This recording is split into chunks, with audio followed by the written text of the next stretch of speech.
Good to see you, Tom Everett Scott. It's good to see you too, Rich. So Eisen. now you and Chris Brockman, my compadre across the way over there, have a lot in common. Handsome. Well, that's super handsome. Yes, Super check. handsome. Tall, athletic. No, let me handle this, Oh, Chris. sorry. You went to Syracuse, correct? Yes. What year did you graduate? 92. Chris? 2002. Okay, so that's way off. Yeah. So you can't have any on-campus stories from that sort of No. day. Okay. 92, was that was that post McNabb? Was that McNabb was there? Or did you just leave or something like that? Or McNabb left. okay, he's already gone. Right. It Marvin was Paul Graves. Pasqualoni, I think, Okay. was the coach. That's right. And it was the first year for Billy Owens. I think Derek Coleman might have been like a second for basketball. Sure. Well, I mean, Derek at the Coleman. time, sure. Yeah. Sherman Douglas's last year for basketball. I think that was kind of like the end of the good football years until recently. Right. And it was just the height of this basketball run. It was Boeheim and What does it feel like to watch your team beat Duke and Cameron indoor like they did? that was incredible because that game started off terribly for Syracuse. Right. I think they started off 11-0. And that was a great game. I mean, big win. That had to be.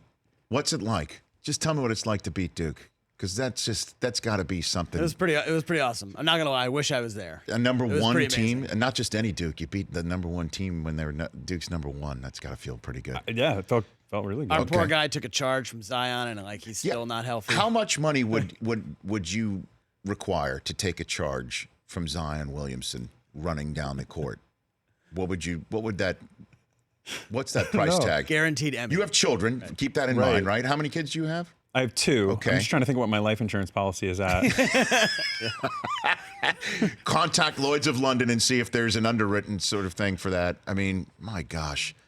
But that's amazing to watch that sort of thing. Congrats on your Syracuse Orange win right there. And now you root for the Patriots. You're a diehard Patriot fan as well. That's right. I grew up in Massachusetts. I'm from East Bridgewater, Mass, and been a Patriots fan my whole life. Where's your accent? I don't know where it went. All I can attribute it to is doing lots of theater, going to school in Syracuse around a lot of upstate New Yorkers. Right. Yeah. Every once in a while, certain words. Like what? Kindergarten, October, arthritis. Words I don't say that often. This sounds like a Rorschach test. Kindergarten, arthritis. Like saying kindergarten the right way for me hurts. Hurts a little bit. You know what it was for me when I first started out doing my job? I had a thick New York accent. Oh, really? Yeah, I did. I really did. What part of New York? Staten Island, New York. Okay. Okay. So, and it still comes out if you cut me off in traffic. Well. But the word tournament, it took a lot for me to stop saying tournament. Tournament. The NCAA tournament. I would go on television and say, tonight in the NCAA tournament. And it's just like, no, people are like, so I had to literally write down the word and I would spell it TURN dash ament. Turn. So I could just say tournament. And I still have that as a mental exercise. Yeah, it It's comes fact. out. Yeah, people will point it out on set. They'll be like, you just said that word so strange. I'm like, oh no, I got to work on that. It was funny. Didn't we have, when Matt Damon was on, he said chicken palm. And it yeah. slipped out when he was just Slipped talking. out. It slipped Slipped So out. palm. Yeah. Palm it just slipped out. It sounded just like it. I've ordered a few chicken palms. Chicken palms. Kindergarten's a good one. Kindergarten. All right, Tom Everett Scott here on the Rich Eisen Show. You cannot, though, subscribe to the Patriots as underdog Well, storyline that's being put out there by the Patriots right now. Tom, I don't know. Can you really? You mean going to Arrowhead in 10-degree weather? They're not an underdog? What are you talking about? How The sense that Brady says everybody thinks they suck, and what is Edelman's t-shirts right now? Bet against us. I see. You know what I mean? What you're saying is they're trying to generate this. And Yeah, I'm not and talking about actual lines. I get it. Okay.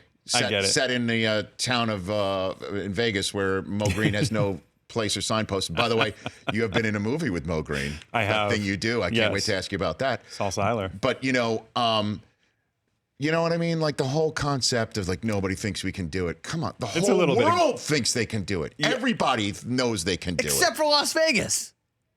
Bet against us. There it is right there. We're putting it up on the screen. I guess they're looking for any kind of motivation. I think they do realize how tough it is going to be to win there. I think they do. Okay. I mean, come on. They're not going to waltz in there it. and crush them. They're not. I mean, how do you take away Tyreek Hill's speed? It's pretty tough. See, now I think you're being a very sensible New England's fan. Trying. So you don't have that New England. So you're such a nice guy, Tom, that you don't have that New England sense of that you're not happy unless you're unhappy as a sports fan. You don't have that. Gosh, I mean, Are you well adjusted? Are you well adjusted, Tom? I might be, but I always thought that was the Eagles brand, isn't it? Like Eagles fans are the. Yeah, but I've always heard that Massachusetts fans are really annoying when they win. You're not one of them to the point where you could sit here and say, you know what I hear about? You are the most annoying winner, Chris. You are the What most. does that mean? Yeah. Did I stutter? Have I been in here bragging for the last 4 years that we've been on the show? No. Dude, on Twitter, when the Patriots won, you were impossible. Impossible. Because everyone said they couldn't do it. And by the way, they were down 28-3. Need I remind you? Well, that was years ago. That was absolutely years ago. Do you understand where we're putting down right here? I'm picking it up. So you don't have that gene in you. You don't have that. When did you become so well adjusted? I don't know. I think if you catch me at the right moment, I'll probably disappoint you. Okay. The Rich Eisen Show, weekdays at noon Eastern on Audience.